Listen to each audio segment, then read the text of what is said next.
Good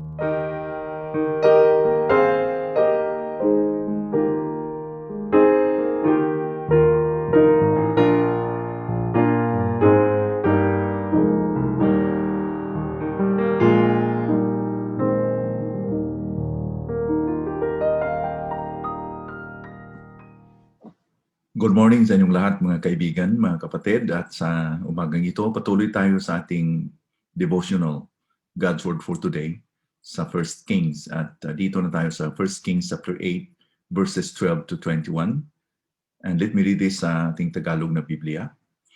Pagkatapos ay nagsalita si Solomon, sinabi ng Panginoon na siya'y maninirahan sa makapal na kadiliman. Ipinagtayo kita ng isang marangal na tahanan sa isang dako na iyong tatahanan magpakailanman. Humarap ang hari at binasbasan ang buong kapulungan ng Israel, habang ang buong kapulungan ng Israel ay nakatayo. At kanyang sinabi, purihin ng Panginoon ang Diyos ng Israel, na sa pamamagitan ng kanyang kamay ay tinupad ang ipinangako ng kanyang bibig kay David na aking ama, na sinasabi, mula ng araw na ikaw na aking ilabas ang aking bayang Israel mula sa Ehipto, hindi pa ako pumili ng isang lungsod sa lahat ng mga lipi ng Israel upang pagtayuan ng bahay, upang ang aking pangalan ay dumuon. Ngunit ang aking pinili si David upang maghari sa aking bayang Israel. Nasa puso ni David na aking ama ang magtayo ng isang bahay para sa pangalan ng Panginoon, ang Diyos ng Israel. Ngunit sinabi ng Panginoon kay David na aking ama, nasa iyong puso ang magtayo ng isang bahay para sa aking pangalan. Mabuti ang iyong ginawa na iyon ay nasa iyong puso. Gayon may hindi mo itatayo ang bahay, kundi ang magiging anak mo ang siyang magtatayo ng bahay para sa aking pangalan. Ngayon ay tinupad ng Panginoon ang salitang kanyang sinabi, sapagkat ako'y bumangong kapalit ni David na aking ama, at nakaupo sa trono ng Israel, gaya ng ipinangako ng Panginoon, at nagtayo ako ng bahay para sa pangalan ng Panginoon, ang Diyos ng Israel. At dooy aking ipinaghanda ang isang lugar ng angkaban na kinaroroonan ng tipan ng Panginoon na kanyang ginawa sa ating mga ninuno, nang kanyang ilabas sila sa lupain ng Ehipto. One thing that is recognized by Solomon dito, tungkol po sa kanyang ama, is that nasa puso ng kanyang ama ang pagtayo ng building na to, ang temple. It was in his heart.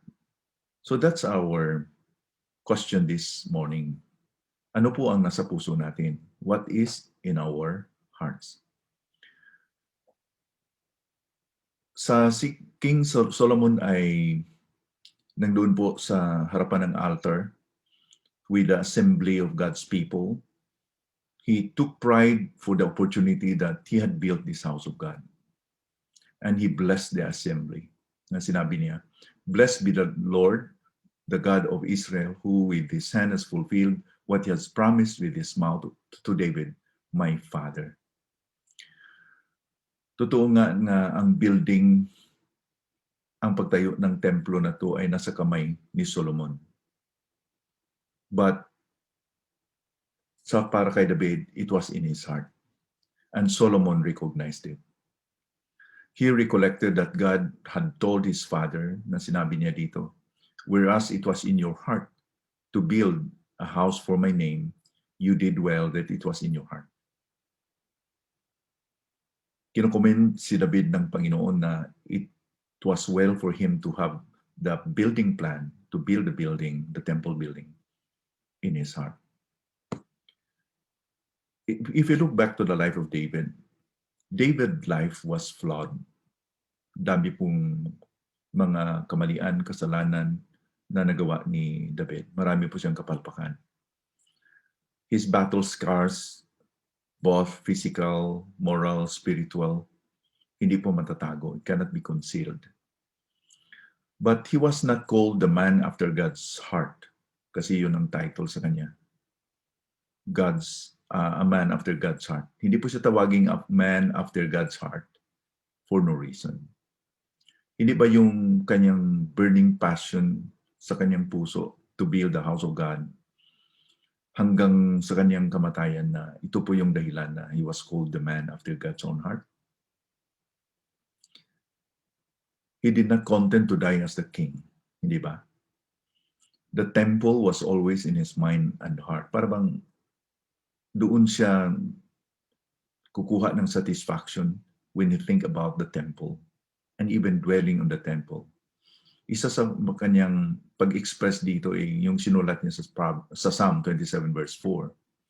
Sabi niya doon, "One thing have I asked of the Lord that I will seek after, that I may dwell in the house of the Lord all the days of my life, to gaze upon the beauty of the Lord and to inquire in his temple." Now, he was living in the palace. He was comfortable, enjoying the luxuries sa kanyang tahanan, sa palasyo, sa kanyang kaharian. Pero sabi niya, may one thing lang ako na hinahangad.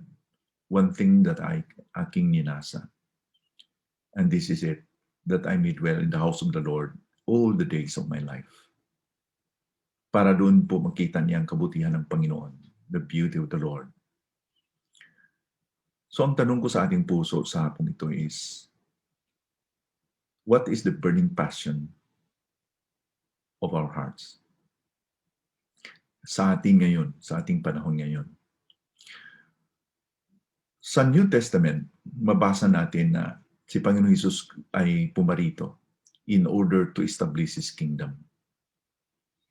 He was passionate about obeying God's will and to expand and establish the kingdom of God.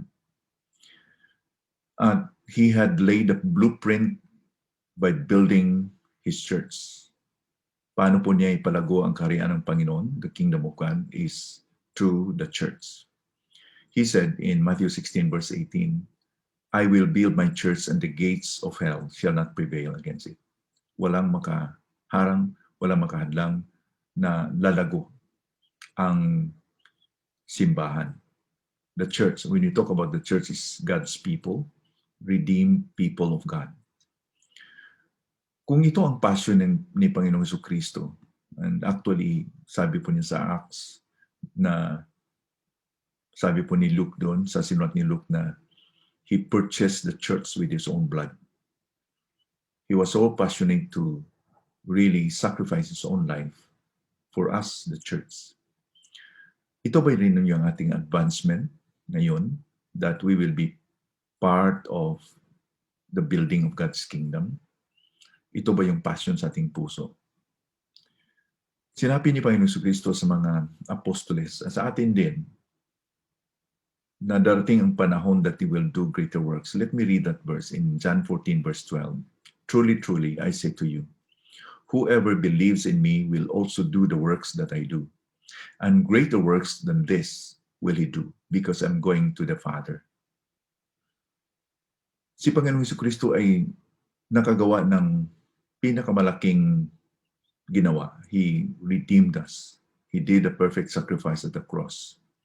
Pero nakakamangha at nakakatuwa dito na sabi niya, "You will do greater work than this." Ibig ba sabihin that we'll become more powerful than Jesus? I don't think so. I think the emphasis ni Jesus dito is the scope of our work. By greater work, He meant that ang gawain ng gospel will be spread beyond the borders of Israel towards the end of the world. He was talking about a greater scope. He had in mind na ang buong mundo ay madaig sa kaharian ng Panginoon, or it will be reached sa gospel. Katulad din ng Solomon. Solomon did a greater work ni David. He was the one who was able to build the temple. In a sense, si Jesus po ay nalimitahan because he did not go out of the borders of Israel, hindi ba? He was just concentrating his ministry sa kanyang mga disciples, sa kanyang mga apostoles, and maybe few hundred people who were influenced by him during his time. But beyond that, wala na siyang influence as far as we know. But ang mga apostoles po, they went out from Jerusalem and the disciples spread until dumating sa atin.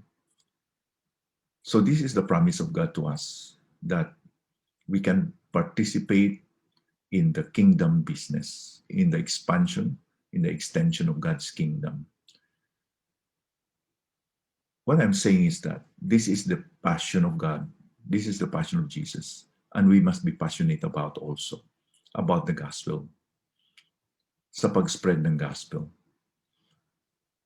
May it be that we will be part of the movement of the kingdom of God that has diffused to all the parts of the world because of the disciples and the faithfulness of those people ahead of us. Nakarating ang gospel sa atin. May we will end up our lives with an apparent passion for Christ and the gospel. And that our lives are as mustard seed. Di ba sa parable ng mustard seed? Na ang liit ng buto ay it becomes a very huge tree. Malaking puno that the birds will nest and brood. Di ba? Isang maliit na angkan can become a mighty nation, according ni Isaiah. Na ang vision ni David ay nagawa ni Solomon, nakita yung glory ng Panginoon, naramdaman nila na manifest ang glory ng Panginoon doon sa temple. In the same manner, that vision of Jesus to reach the whole world, that the disciples had carried out, ay lumago ng lumago hanggang dumating sa atin. And maybe that this will not end until His coming. Sana po, ang ating tandaan is that we are part of this movement of the gospel and we should be passionate about it. The next generation, like Solomon, could cultivate from the sparks that was initiated. So Jesus initiated this movement as David initiated it in his heart para kay Solomon to take over. Ganyan din nangyari sa mga disciples. The Lord Jesus had ignited a spark in them and it became a movement. Tandaan natin, we are not living for our generation. Hindi ba? Kaya nga ang tanong natin is, what is in our hearts as we reflect on the gospel, the advancement of God's kingdom, the plan of the Lord to really establish His kingdom in this world? Ano po yung nasa puso natin na we can really pass to the next generation? Hindi ba yung gospel lamang? So sana po sa umagang ito, I pray and I hope that makikita ng Panginoon kung ano nasa puso natin. As God saw in the heart of David, and God has confirmed and affirmed it, let it be that makikita din yung passion natin sa ating puso that God can confirm and affirm. Because it's only when we are going to involve in the gospel that we will be able to regain our life. Isn't it? He said, "He who loses his life for my sake and the gospel, the same shall save it." Manalangin tayo. Panginoon, salamat po for this morning that we have learned about the heart of David as our example. That sana po ganun din ang aming puso, Lord, until our last breath. Our passion is to worship you, to be with you, to build that relationship with you. Katulad kay David, sana masabi namin, one thing have I desired that we may seek after, that we will dwell in the house of the Lord, to behold the beauty of the Lord.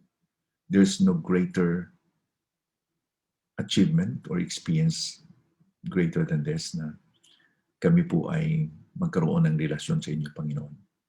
Let it be that this will be the passion of our hearts, that we can pass on to the next generation, that the people in the next generation will continue to love the Lord in their hearts, that you will be passionate about the Savior and the gospel. Panginoon, salamat po for reminding us this truth. Let it be that we will not be only hearers, but be doers of your word today. In Jesus' name we pray. Amen.